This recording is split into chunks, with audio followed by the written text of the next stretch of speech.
11:55 पर जारी किया और 12 बजे बजट लैप्स हो गया। 1 रुपया भी झुग्गियों में खर्च नहीं हुआ, यह ऑन रिकॉर्ड है।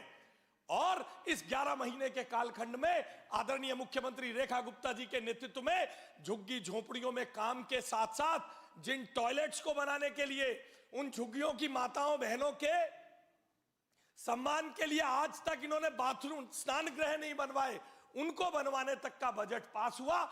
और काम बहुत तेजी के साथ उसमें सुधार के लिए काम चल रहा है। बार बार साहब कह रहे थे अटल कैंटीन, अटल कैंटीन, अटल कैंटीन, अटल कैंटीन। एक पुराने जमाने की विज्ञापन को मैं बहुत बार कोट कर चुका हूं साहब। एक पिक्चर में दिखाया था चश्मे बद्दूर में, उस जमाने में चलता था, आपके जमाने में खासतौर पे तेरी कमीज मेरी कमीज से सफेद कैसे। तो ऐड में दिखाता है वो पान खाते हुए थूक देता, ले तेरी गंदी कर दी। ये वैसे लोग हैं, ये किसी की सफेद कमीज देख नहीं, किसी के बसते हुए घर को देख ही नहीं सकते। अटल कैंटीन, आपके पास 11 महीने थे, आपने बहुत बड़े बड़े वादे किए थे। 11 साल। अरे चेक कर रहा था हरीश जी, आप जाग रहे हो नहीं जाग रहे? Thank you. नहीं तो ये फिर मीम बनाने लग जाते हैं।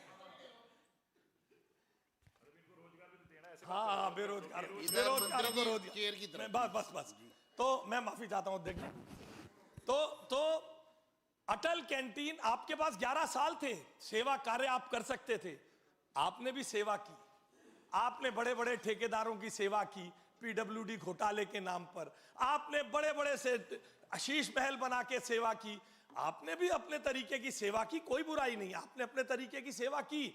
मगर हमने इन 11 महीने में 25 दिसंबर से लेकर 8 जनवरी 2026 तक प्रतिदिन क्रमशः, अध्यक्ष जी मुझे यह सदन के पटल पर बताते हुए खुशी होती है, 25 दिसंबर को 17,587, 26 दिसंबर को 20,821, 27 को 25,000, 28 को 25,000, 29 को 25,000, करते करते करते 6 तारीख को 27,000, 5 तारीख को 27,000, 7 तारीख को 27,000 प्लस, 8 तारीख को 27,000 प्लस 3,76,779 लोगों ने हमारी इन अटल कैंटीन्स पे भोजन खाया है।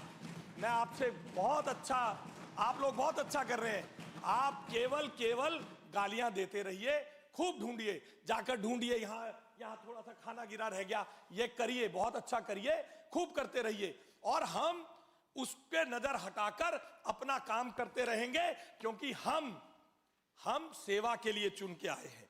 और ये जो उपराज्यपाल जी के अभिभाषण में ये बात बताई गई, इसके कारण दिल्ली की जनता के जीवन में जो परिवर्तन आया है, जो छोटे छोटे कामगार, छोटे छोटे मजदूर अकेले अपने घरों में रहते हैं, उन्हें खाना बनाना पड़ता था। पहले खाने की आग का साधन करना, बनाना, एक मजदूर को जाने से पहले फिर वो बेचारा 2 पूरे दिन का खाना बना के रख के जाता है। उसको 2 वक्त का गरम खाना, पौष्टिक खाना मिलना आपको पचेगा नहीं साहब। आप तो शीश महल में खाने वाले हैं, आपको कहां अटल कैंटीन का शीश महल का दरवाजा देखा था? टीवी में एक बार दिखाया था गोपाल जी, पता नहीं आपको बुलाया नहीं केजरीवाल जी ने। जाओ खुल जा सिम सिम, ऐसे खुल जाते थे दरवाजे, किचन के दरवाजे ऐसे दिखाए, आप गए थे, ऐसे खुल जाते थे। तो इसके अतिरिक्त कौन सा विचारों देखे तू क्यों भेजा? हाँ मेरे को तो अच्छा, इन्हें भी नहीं दिखाया। हमने तो टीवी में देखा, आपको तो आपके तरह के कुछ विधायक बता रहे थे, आप में से तो किसी को सौभाग्य भी नहीं मिला था सचिवालय में जाके मुख्यमंत्री के कार्यालय को देख लेते। वो भी अब मिला है, तुम में से कोई मुख्यमंत्री के पास गया है तो 11 महीने में ये परिवर्तन हो गया तुम्हारे जीवन में, तुम्हें समझ नहीं आएगा। ये बहुत बड़ा परिवर्तन है, बहुत बड़ा परिवर्तन है। विधायक को मुख्यमंत्री के कार्यालय में जाने का मौका अब मिला 11 महीने में, घुसने नहीं, दरवाजे नहीं खुलते थे। विचारों के लिए तो ये अच्छी सरकार है जो कम से कम मुख्यमंत्री कमरे में तो आना पड़ता है। इसीलिए तो ये बार बार आके कहते हैं, सारी पोल पट्टी खोलते हैं, ये चाहते हैं उनकी रिटायरमेंट में आप इनका सहयोग कर दो। इसके अतिरिक्त माननीय अध्यक्ष जी, मैं बस 2-4 मिनट में अपनी बात समाप्त करूंगा। फीस के संदर्भ में, शिक्षा के संदर्भ में बहुत बहुत बहुत व्यापक परिवर्तन हुए हैं। इन्होंने तो आज भी बड़ी कोशिश की थी साहब, इनके द्वारा पालित पोषित एनजीओ जो कई ऐसी हैं जिनको, जो इनके द्वारा पालित पोषित है, बड़ी कोशिश की थी कोर्ट में जाके स्टे लाने की। मगर जाको रखे साइयां मार सके ना कोई। कोर्ट ने भी कोई स्टे देने से मना किया, आगे न्यायालय जो निर्णय करेगा करेंगे।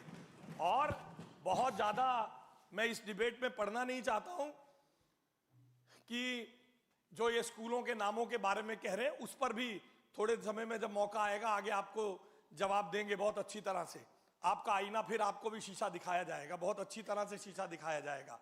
मगर सरकार का गवर्नेंस का इंटेंट है, एक प्रोसेस को सेट किया गया है। रोज रोज रोज फीस के लिए भागना, रोज रोज हड़तालें करवाना, ये गवर्नेंस मॉडल था पिछले 11 साल का, ये गवर्नेंस मॉडल था। मैं यहां बड़े फक्र के साथ कहता हूं, आदरणीय रेखा गुप्ता जी के नेतृत्व में दिल्ली की सरकार के लिए 18 लाख सरकारी स्कूलों में पढ़ने वाले बच्चे और 18 लाख प्राइवेट स्कूल में पढ़ने वाले बच्चे, सब बच्चे हमारे हैं। हर बच्चे की वेलबींग, हर बच्चे की मेंटल, फाइनेंशियल, इमोशनल स्टेबिलिटी, ये हमारा काम है। हम मुख्यमंत्री जी के नेतृत्व में 11 महीने में उसे संरक्षित करने में सफल हुए हैं। और उपराज्यपाल जी का अभिभाषण इस बात को परिलक्षित करता है। और सबसे बड़ी बात समझने की यह है, 11 महीने पहले के दृश्यों को याद करिए। आदरणीय सदस्य जो यहां मेरी बात सुन रहे हैं, वो सब याद करिए। दिल्ली में क्या होता था? दिल्ली में सड़कों पे कूड़ा पड़ा रहता था और मेरे सफाई कर्मचारी भाई बहन हड़ताल पे रहते थे, तनख्वाह नहीं मिलती थी। क्या होता था दिल्ली में? क्या होता था दिल्ली में? केजरीवाल जी एबीपी न्यूज जैसे किसी चैनल पर बैठकर दिवाली मनाते थे अपने परिवार के साथ, और 12 कॉलेजों के शिक्षक, 12 कॉलेजों के टीचर, उनके नॉन टीचिंग स्टाफ अपने कॉलेजों के बाहर भूख हड़ताल पे बैठते थे। महीनों महीनों तनख्वाह नहीं मिलती थी, महीनों महीनों तनख्वाह नहीं मिलती थी। 11 महीने में सरकार ने वो प्रोसेस सेट राइट कर दिया। अब नगर निगम को सरकार ये नहीं कहती कि तेरे लिए बजट नहीं है। क्या बदल गया? ये कहते हैं सरकार ने क्या बदल दिया? सरकार ने बदल दिया। अब नगर निगम और दिल्ली सरकार में लड़ाई नहीं है, हम जिम्मेदारी लेते हैं। हम नहीं कहते कि नगर निगम फलाने की है, ढिमकाने की है। हम दिल्ली के रखवाले के रूप में, दिल्ली के सेवक के रूप में चुन के आए, और मुख्यमंत्री जी के नेतृत्व में हमने पैसा भी दिया है, राजनीतिक इंटेंट भी दी है और करके दिखाया है। कॉलेजों के पैसे अचानक क्या हो गया? क्या हो गया अचानक दिल्ली के पास? क्या दिल्ली की सरकार की जेब में फालतू पैसा आ गया? केवल राजनीतिक इंटेंट के साथ काम हुआ है, गवर्नेंस की इंटेंट के साथ काम हुआ है। हर कॉलेज को पैसा दिया गया है, हर कॉलेज को। पिछले, आप जानकर हैरान होंगे माननीय सदस्यों, मैं आपके समक्ष आज बताना चाहता हूं, इस सरकार ने 11 साल में उन कॉलेजेस की रिपेयर की, बिल्डिंग की रिपेयर के लिए 1 रुपया जारी नहीं किया था। हमने ग्रांट इन एड के सारे प्रोसेसेस को बिल्कुल ठीक से कर दिया, और हमने कोई एहसान नहीं किया है, हमने रेस्टोरेशन ऑफ राइट्स किया है। नगर निगम और दिल्ली की जनता का राइट है ये, हमने उसको रेस्टोर करके दिखाया है। और साथ ही साथ हायर एजुकेशन के फील्ड में जो एलजी साहब ने अपने अभिभाषण में मुख्यमंत्री जी के नेतृत्व में पढ़कर बताया किस तरीके से एडुसिटी के बारे में काम हुआ है। कांवड़ यात्रा के संदर्भ में हमारी सरकार ने बड़ा काम किया है, और मुझे आप सबको ये बताते हुए बहुत खुशी होती है, एलजी साहब ने भी अपने अभिभाषण में जिक्र किया, मुख्यमंत्री जी के नेतृत्व में पावर विभाग ने अगले 4 साल का पावर मास्टर प्लान बनाया है। 17,000 करोड़ रुपए की लागत से आप सबकी विधानसभाओं में आने वाले समय में डिस्ट्रीब्यूशन नेटवर्क को पूरा करने का, सुदृढ़ करने का काम सरकार करने जा रही है। उस इंटेंट को भी इस अभिभाषण में राष्ट्रपति जी ने बताया। आपकी भी विधानसभा होगी साहब। अभय जी बेचारे रोते रहते थे, 4 कैमरे नहीं मिले इनको, मगर हम नहीं वो करेंगे। हमारी लड़ाई आपसे आइडियोलॉजिकल है, हमारी लड़ाई दिल्ली की जनता से थोड़ी ना है।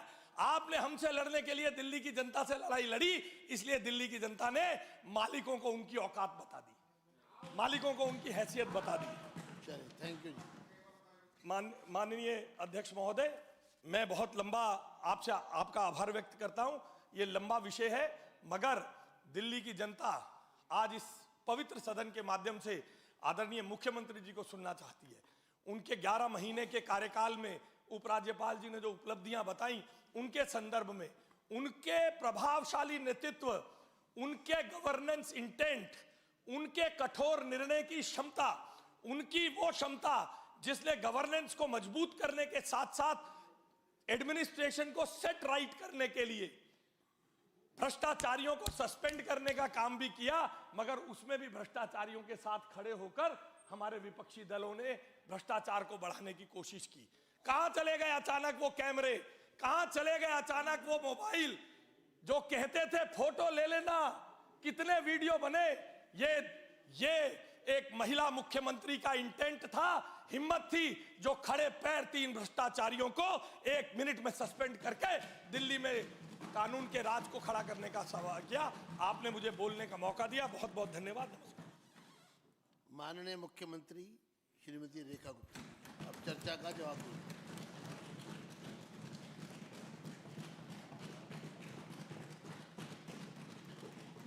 अध्यक्ष महोदय,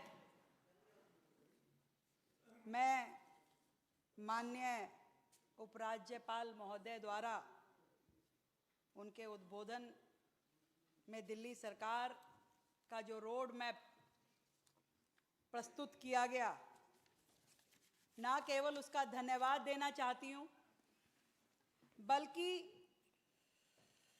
ये भी कहना चाहती हूँ कि ये केवल कोई संसदीय रस्म अदायगी नहीं है कि एलजी साहब ने उद्बोधन दिया और हम धन्यवाद दे रहे हैं। दिल्ली इस समय अपने आप को उस सारे टकराव की स्थिति से बाहर दिखाने के लिए खड़ी हुई है। आज एक साथ इकट्ठे मिल करके जहां सरकार, जहां केंद्र सरकार, जहां माननीय एलजी महोदय, जहां नगर निगम, सभी एजेंसियां मिलकर काम करती है और टकराव में नहीं, परिणाम के लिए काम करती है, दिल्ली के वेलफेयर के लिए काम करती है। ये सच में हमारी गवर्नेंस का वो मॉडल है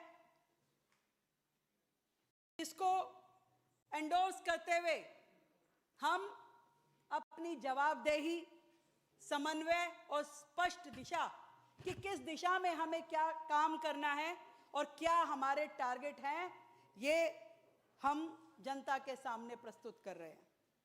सुशासन के साथ साथ संवेदनशीलता, इंफ्रास्ट्रक्चर के साथ साथ इंक्लूजन, और इस पूरे के पूरे हमारे कामों में हम ये बताना चाहते हैं कि हमारी यह सरकार जहां एक और गांधी जी के सर्वोदय को शासन की आत्मा मानती है, वहीं पंडित दीनदयाल उपाध्याय जी के अंत्योदय को अपनी नीति बनाती है। और अटल जी के राष्ट्रवाद पे चलते हुए हम माननीय प्रधानमंत्री नरेंद्र मोदी जी के विकसित भारत के और विकसित दिल्ली के संकल्प को साकार करने के लिए रोजाना लगातार काम कर रहे हैं। और यही कारण है कि दिल्ली में अब शासन और सत्ता प्रदर्शन का काम नहीं है, केवल दिखावे का काम नहीं है, ये सेवा का अभ्यास है जो दिल्ली सरकार करके दिखा रही है। यहां निर्णयों में शोर नहीं है, यहां समन्वय से होते निर्णय हैं। यहां पे सरकार का हर कदम नागरिक सेवा और राष्ट्र प्रथम की भावना से ओतप्रोत है, ये मैं कहना चाहती हूं। फरवरी 2025 में हमारी सरकार दिल्ली में आई, ऐसा लगा जैसे कि वर्षों के अंधकार के बाद दिल्ली में सूर्य की नई किरण आई है। 15-20 सालों में पूरी दिल्ली का टेक्सचर बदल गया, आबादी बढ़ गई, जरूरतें बढ़ गई, परंतु पिछली सरकारों ने उन ना जरूरतों को समझा, ना उन पे काम किया, और वो पूरी बुनियादी व्यवस्थाएं जो खड़ी होनी थी वो हो नहीं पाई और लगातार व्यवस्थाएं चरमराती गई। अध्यक्ष महोदय, हमने ये तय किया कि माननीय प्रधानमंत्री नरेंद्र मोदी जी के विकसित भारत के विजन के अनुरूप हम विकसित दिल्ली बनाएंगे, और इसके लिए दिल्ली को देश का एक टॉप सिटी, एक अच्छा सुंदर शहर बनाने के लिए हम सब लोग अपनी पूरी ऊर्जा के साथ, पूरे जोश के साथ दिल्ली को एक सिरे से सजाने के लिए, संवारने के लिए और व्यवस्थित करने के लिए हमारी पूरी टीम काम में जुटी है। हमारी प्राथमिकताएं हमने तय की, उसके मुताबिक हमने अपनी नीतियां बनाई, और फिर शॉर्ट टर्म, मिड टर्म और लॉन्ग टर्म अपने गोल तय किए